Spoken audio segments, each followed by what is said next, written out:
بسم الله الرحمن الرحيم.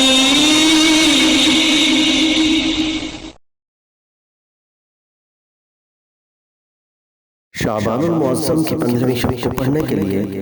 مخدوم الصلحاء خانقاہ سید احمد شہید رحمہ اللہ کے بانی حضرت سید نفیس الحسین شاہ صاحب نفر اللہ مرقدہ نے ایک دعا نقل فرمائی ہے جو انہی کی اجازت اور انہی کے الفاظ کے ساتھ درج ذیل ہے۔ حضرت فرماتے ہیں کہ مشائخ سے اس سلسلہ میں ایک دعا بھی منقول ہے جو شعبان کی 15ویں شب کی جاتی ہے۔ مولانا سید عبدالحی سابق ناظم ندوۃ العلماء لکھنؤ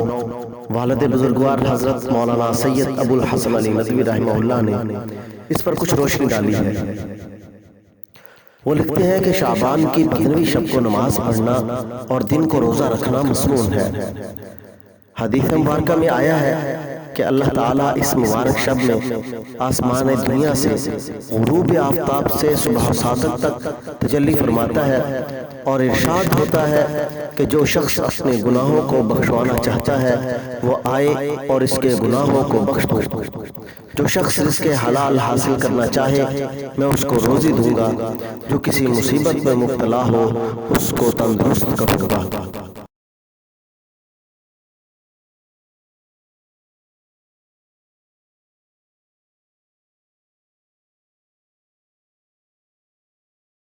بزرگوں سے ثابت ہے کہ وہ شب برات کو نماز مغرب کے بعد سورہ یاسین 3 بار پڑھتے ہیں۔ اول بار عمر درازی کی نیت سے، دوسری بار بلاؤں کے دفع کرنے کے واسطے، تیسری بار خدا کے سوا کسی اور کا محتاج نہ ہونے کے لیے، اور ہر بار سورہ یاسین کے بعد درج ذیل دعا ایک بار پڑھتے ہیں۔ اس دعا کی برکت سے اللہ تعالیٰ ان کی حاجت روائی فرماتا ہے اور سال بھر تمام مصیبتوں سے محفوظ رکھتا ہے۔ حضرت فرماتے ہیں کہ مجھ کو مشائخ سے دعا پہنچی ہے، میں تمام مسلمانوں کو جو اس کے پڑھنے کے خواہش مند ہوں اجازت دیتا ہوں۔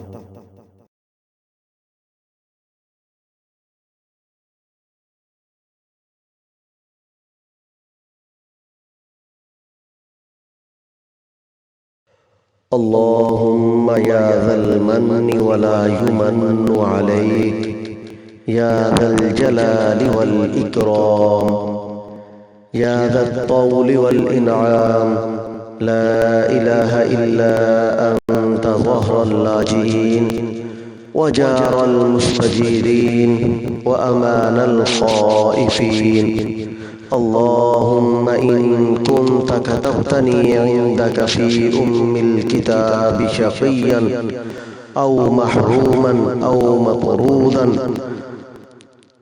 أو مقطرا علي في الرزق فامحو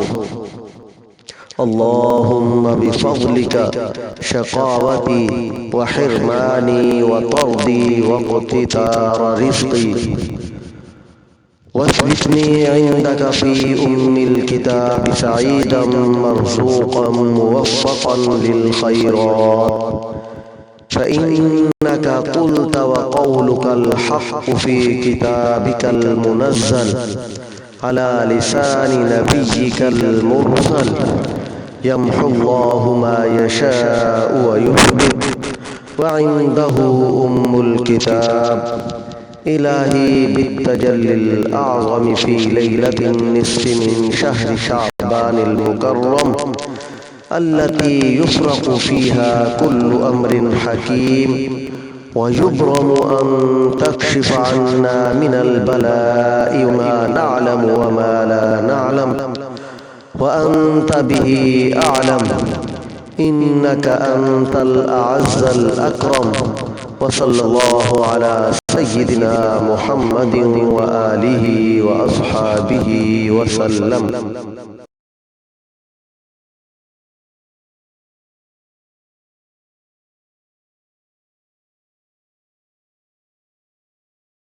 اے اللہ، اے احسان فرمانے والے، تجھ پر احسان نہیں کیا جاتا۔ اے عزت اور بزرگی والے، اے قدرت اور انعام والے، تیرے سوا کوئی معبود نہیں۔ تو پناہ لینے والوں اور امان طلب کرنے والوں اور ڈرائے ہوں کی پناہ ہے۔ اے اللہ، اگر تو نے اپنی کتاب تقدیر میں میرا بدبخت ہونا یا نامراد یا مردود ہونا یا میرے رزق کا تنگ ہونا لکھا ہے تو اے اللہ اپنے فضل سے میری بدبختی اور میری محرومی اور میری نامرادی اور میرے رزق کی تنگی کے فیصلے کو مٹا دے، اور اپنی کتاب میں میرے لیے نیک بخت ہونے، کشادہ رزق پانے اور نیکیوں کی توفیق پانے کا فیصلہ لکھ دے، کیونکہ تو نے اپنے بھیجے ہوئے نبی پر نازل کردہ کتاب میں فرمایا ہے، اور تو سچ ہی فرماتا ہے کہ اللہ جو تو چاہتا ہے مٹا دیتا ہے اور جو چاہتا ہے لکھ دیتا ہے، اور تیرے ہی پاس کتاب تقدیر ہے۔ اے اللہ، تجھ سے اس تجلی کے واسطے سے سوال کرتا ہوں جو شعبان کی 15ویں رات میں، جس میں ہر حکمت والے معاملے کا فیصلہ کیا جاتا ہے، نازل ہوتی ہے، کہ تو ہم پر ہر مصیبت ٹال دے، جو ہم جانتے ہیں اور جو ہم نہیں جانتے، اور جس کو تو زیادہ جانتا ہے۔ بے شک تو ہی عزت و بزرگی والا ہے، اور درود و سلام ہو ہمارے آقا محمد صلی اللہ علیہ وسلم اور آپ صلی اللہ علیہ وسلم کی آل اور اصحاب پر۔